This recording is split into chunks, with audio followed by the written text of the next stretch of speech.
Ralph Fiennes is an accomplished actor appearing in a new play about a New Yorker, both respected and reviled. Urban planner Robert Moses. Martha Teichner now on progress and its price. If you don't know who Robert Moses was, this picture of a scowling giant straddling New York City's vast sprawl will give you a hint.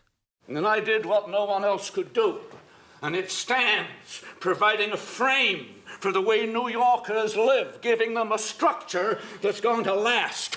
Actor Ralph Fiennes stars in a play about Robert Moses opening this week. In the city that is what it is even today, the good and the bad, because of the nearly unchecked power RM had for more than 40 years to shape it. That's such a half-witted bunch of people, my God. The play, Straight Line Crazy, is by British playwright David Hare. What I like about the play is the provocation of it, is the provocation of a man who challenges you to like him. He does stuff for people. He's also done terrible stuff to people. Robert Moses, whose very enemies would say that he, more than any other person, is the man who built New York. From this 1963 CBS Reports, a partial list of Robert Moses public works in New York City and beyond. To the east, the United Nations building, perched astride one of those incredible Moses peripheral highways, then the Whitestone Bridge and the Throg's Neck, including more than a dozen great bridges and roads, 627 miles of roads. When you were in his presence, one of the things you saw was genius. The other thing that you saw was, don't get in my way. Robert Caro interviewed him 7 times for The Power Broker, his Pulitzer Prize-winning biography of Moses. He's raised to power by the first Irish Catholic governor, Al Smith. He was the first person who listened to Robert Moses' ideas. Al Smith, the popular cigar-chomping product of New York City's immigrant slums, in 1924 began appointing the Yale and Oxford-educated Moses to commissions that enabled him to start accumulating the power to build an empire. Backed by the governor, Moses set his sights first on Long Island. I'm in a hurry, and I'm in a hurry to help the millions out there who have no access to a good life. And if a few fences get kicked over in the process, does it really matter? Please! Moses strong-armed his way across the island, seizing land for 2 scenic parkways. At the end of those parkways, he built his first public works masterpiece. The tall spire in the center of this picture is the Jones Beach Water Tower. And 8 great parking fields like this one can accommodate over 17,000 cars at a time. Jones Beach opened in 1929, packed with recreational facilities along 6.5 miles of white sand, but accessible essentially only to the white middle class who could afford cars.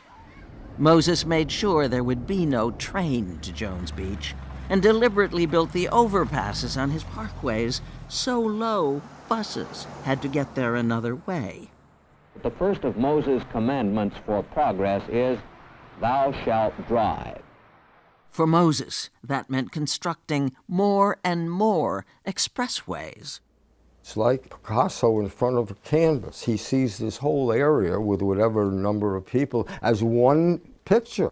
But over time, every time he built an expressway, it was overcrowded the minute it opened. And did he ever change his vision to reflect the change in the times and the circumstances? The answer is absolutely not. Nothing stood in the way.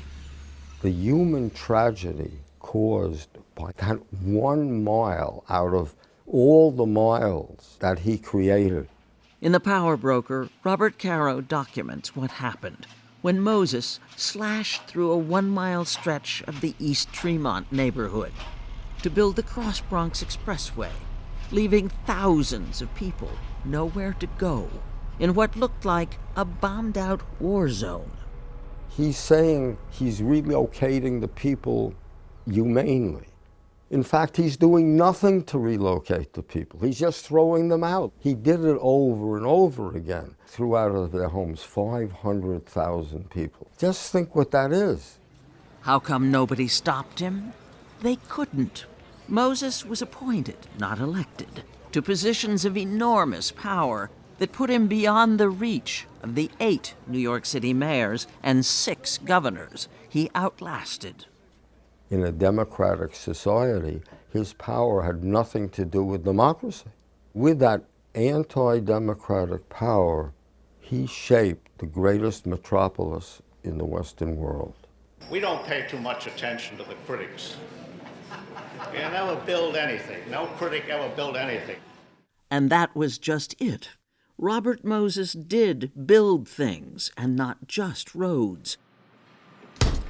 Moses-style urban renewal was copied all over the United States. To people whose neighborhoods he didn't destroy, he was a hero. Until he wasn't. The need is there, clearly, for 3 elevated expressways here, here, and here. The obstacle in his path, this time, Manhattan's historic Washington Square Park. Traffic would come down Fifth Avenue, and then it would continue right through here, right under the arch. The park would become, in effect, an on-ramp to his planned expressway across Lower Manhattan. He would have completely destroyed it. But instead of poor people who had no clout, the opposition included Eleanor Roosevelt. Visible and vocal among its leaders was activist Jane Jacobs. We need war, full out and flat out, to stop this hideous violation which Moses is planning. They did stop it. They are joined by fair President Robert Moses ran the 1964 New York World's Fair, but it was a financial failure. By 1968, he had been maneuvered out of power. He died in 1981 at 92, embittered. Now, of course, suddenly fashionable to dislike me because I'm the dirty bastard who pushed through the things democracy needed, but which democracy couldn't deliver. And secretly people know that. They know I'm necessary. But was his creation worth the cost? The city that we're living in today is still, for better and for worse, his city.